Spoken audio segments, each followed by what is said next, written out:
को नमस्ते। कैसे हैं आप सभी? बढ़िया।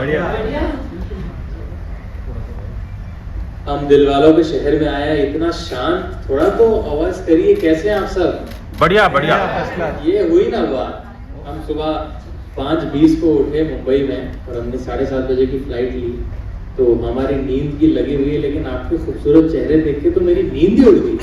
मैं पूरी तरह से जग गया हूँ अभी।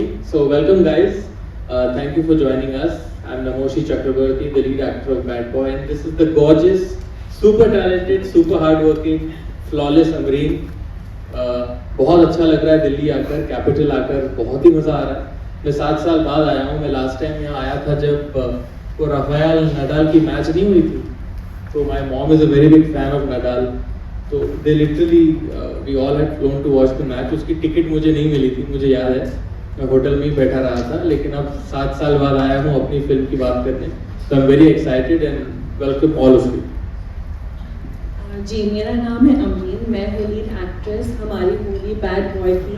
एंड हाँ, मैं भी काफ़ी सालों के बाद दिल्ली आई हूँ एंड बहुत अच्छा लग रहा है यहाँ पे अपनी मूवी प्रमोट करने आई हूँ मैं काफ़ी सालों के बाद। तो आप सभी का स्वागत है एंड थैंक यू आने के लिए। Not at all, it is not inspired by anything. I think Bad Boy in itself is original and yes, he is the bad boy, I am the good girl.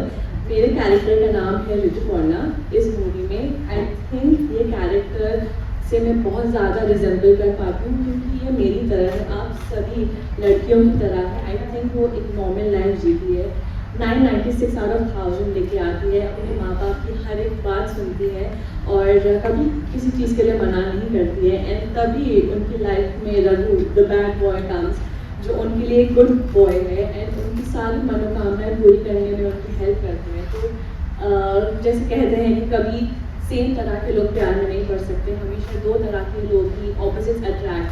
सो यही कहानी है हमारे bad boy की and I hope आप सभी को पसंद आए। हमारी मूवी 28 अप्रैल को रिलीज हो रही है सिनेमा घरों में। इंग्लिश सीरीज पता भी नहीं है इस नाम से।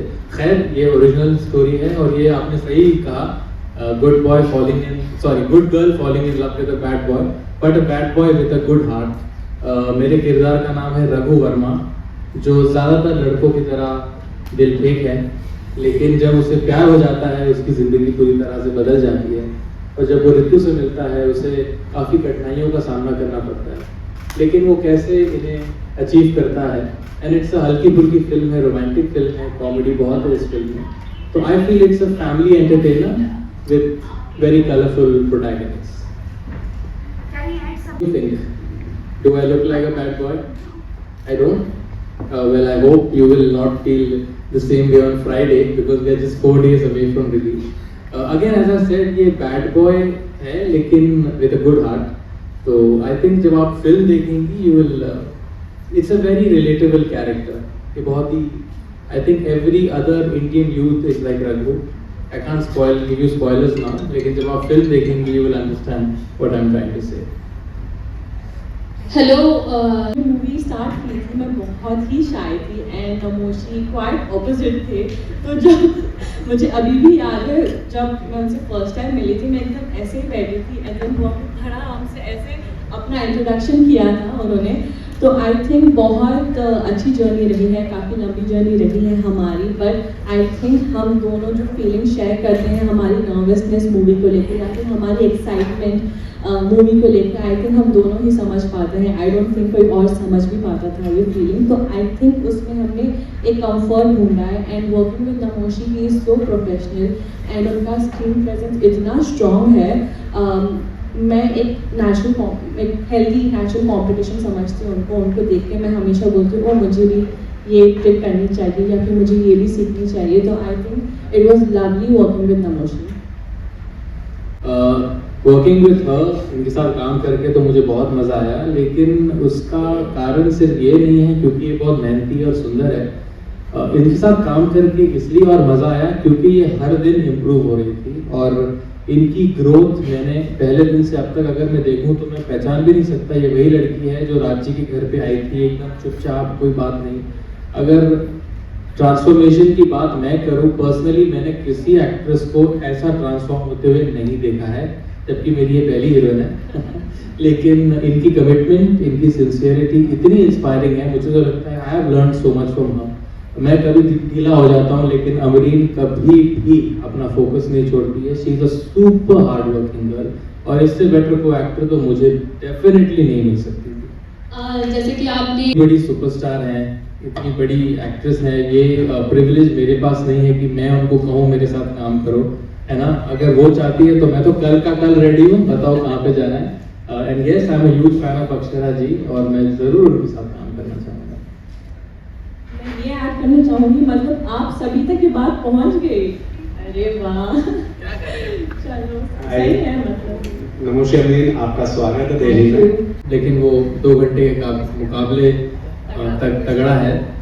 चैलेंजेस हमेशा होते हैं सर। देखिए एक्टिंग जो है वो इतनी आसान है नहीं जितना आपको लोगों को शायद लगता होगा। ये सोच के लगता होगा यार मिठुन चक्रवर्ती का बेटा है तो आसानी से कर लेता होगा या काम मिल जाता होगा। आई थिंक एक्टिंग बहुत ही मुश्किल प्रोफेशन है क्योंकि फिल्म जो है वो डायरेक्टर का मीडियम होती है। एंड हमारे पास हमारे जो डायरेक्टर थे वो इतने एक्सपीरियंस थे कि उन्होंने हमें रियली हमारा जॉब आसान कर दिया काम, मिस्टर संतोषी।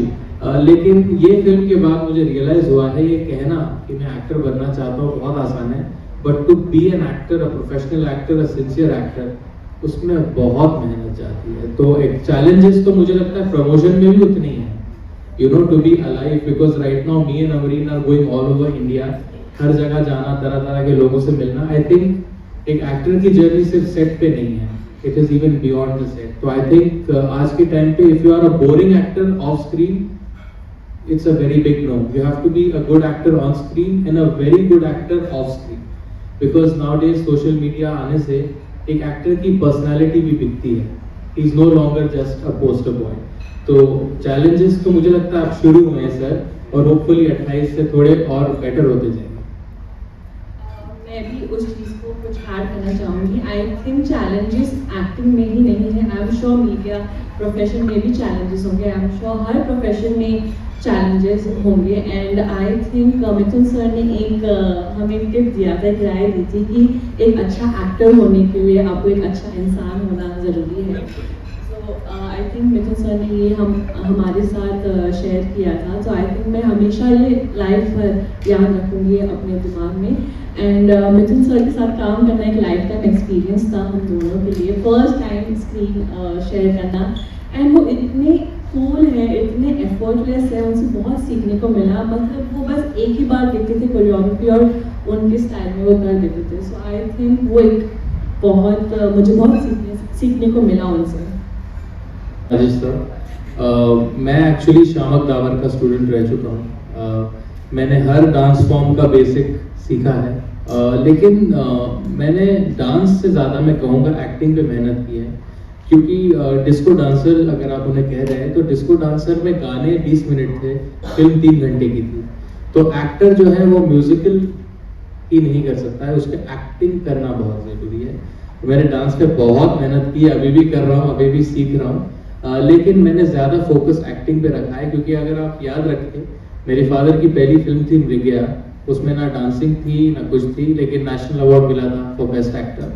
तो first become an actor and then a dancer, but of course bad boys in out and out commercial masala film, तो इसमें एक्शन है, कॉमेडी है, रोमांस है, यू नो। भी 60 डेज में कंप्लीट की है टॉकी पोर्शन। हमने 30 डेज बैंगलोर में एंड 30 डेज मैसूर में शूट किया back to back without any breaks, maybe 1 day because of rain. But बहुत मेहनत का काम है एंड हम 2 न्यू कमर्स हैं, तो हमें बहुत ही बहुत सारी मेहनत लगी इस चीज़ को, इस मूवी को ये मकाम तक लेके आने के लिए। Hello sir, hello ma'am, I am Anshu from character है, बोला राजीव फिल्म का नाम क्या है? तो बोला बैड बॉय। तो मैंने बोला राजीव बैड बॉय क्यों, you know why, I mean ये है। बोलता नहीं, इसमें जो तेरा कैरेक्टर है ना वो हीरोइन के बाप के लिए बैड बॉय है, बिकॉज तू ना तेरे में कोई क्वालिटी है, ना तेरे में कोई स्टैंडर्ड है, ना तू कमाता है, तो एक नंबर का निकम्मा है इस फिल्म में। तो for someone who comes from such a rich educated family, उसकी बेटी को अगर एक लफंगे से प्यार हो जाएगा तो वो उसे बैड बॉय ही कहेगा। तो this is why the film is called bad boy. तो अपनी इन बैड बॉय में क्या क्वालिटीज देखी आपने जो रिलेशनशिप आया आपको? आई थिंक मेरी जो कैरेक्टर है उनको इनसे प्यार हो जाता है क्योंकि उनको लगता है कि दुनिया में उनकी फीलिंग कोई समझ ही नहीं पा रहा है एंड अचानक से ये लड़का उनकी ज़िंदगी में आता है जो उनको समझ पा रहा है। वो ही is willing to offer all the love and the care and not ऐसे suddenly, I think slowly. So I think वो एक ब्यूटी है ये मूवी की लव स्टोरी की जो स्लोली बिल्डअप होती है एंड आई थिंक बहुत ही प्यारी सी लव स्टोरी है। मुझे लगता है कि बहुत सारे girls and boys and of course family also उनको बहुत छू जाएगी ये बात एंड वो रिलेट भी कर पाएंगे ये चीज़ से। सो एंड आई थिंक आप सबको क्या लगता है बैड बॉय? आपको मुझे तो लगा काफ़ी कूल नेम है मूवी टाइटल एंड सबके दिमाग में इजीली भी बैठ जाता है। आप सभी को अच्छा लगा है मूवी का टाइटल बैड बॉय, है ना? बहुत कैची है ना? माशा सवाल एक है कि सबसे पहले दो सवाल पूछूँ। एक तो ये है कि जैसे आपने स्क्रिप्ट जो है बैड बॉय ली तो आपका क्या रिएक्शन था कि आपको ये मतलब क्या महसूस हुआ कि भी ये मेरी फर्स्ट मूवी तो ऐसा करना चाहिए? और दूसरा ये है कि जैसे इसमें फिल्म में एक डायलॉग है कि शादी से पहले तो बाप संभालता है और शादी के बाद जो है ससुर फादर इन लॉ संभालेगा, तो उस पर मतलब क्या वाकई आजकल का ऐसा एक चरित्र बन रहा है क्या इसका? सबसे पहले तो जो भी यहाँ पर है मुझे ग्रीन टी पिला दो प्लीज हम पे थोड़ा। आप पिएंगी? जी, आपका नाम? राजेश, टोटल खबर से सर। हाय राजेश भाई, पहला सवाल था कि मैंने ये फिल्म, आपने कहा कि बैड बॉय कैसा लगा। राजेश भाई, बेरोजगारी एक ऐसी चीज़ है जो आपको बहुत डेस्परेट बनाती है और मुझे इस बात में कोई शर्म नहीं कहने में कि बैड बॉय से पहले मुझे बहुत बेरोजगारी के दिन देखने पड़े। जब मुझे बैड बॉय ऑफर आई, इनके फादर साजिद भाई ने मुझे फ़ोन किया और कहा कि मैं फिल्म बनाना चाह रहा हूँ तुम्हारे साथ। मैंने बोला सर डन, सेट पे चलो, क्योंकि मैं इतना उतावला था काम करने के लिए। और फिर पता चला कि संतोषी जी हैं, तो मैंने एक भी सवाल पूछा नहीं है सर। एज अ स्टूडेंट गया हूँ, मुझे आज भी लगता है कि मुझे इतना बड़ा लॉन्च मिला है, मैं तो सच में मेरा ये गुड लक है। तो मैंने ये कभी सोचा नहीं इसका टाइटल ये क्यों है, ये कैरेक्टर क्यों है। उस वक्त मुझे काम चाहिए था, मुझे काम मिला, एज अ हीरो मिला, तो मैंने उसको ऐसे अटैक किया कि वो एक 10 दिन के बाद जब आदमी खाना खाता है, मैंने वैसे उसको ट्रीट किया। बिकॉज अपॉर्चुनिटी हमेशा नहीं मिलती है सर, वो भी इतनी बड़ी अपॉर्चुनिटी। तो ऐसी अपॉर्चुनिटी में सवाल नहीं होता है, सीधा बवाल होना चाहिए।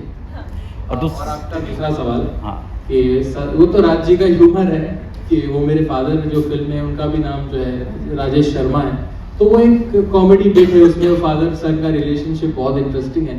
तो वो मस्ती में कहता है कि यार अब तक मैंने तुझे पाला, अब तुझे ससुर पालेगा। तो that is the humour of the film. Thank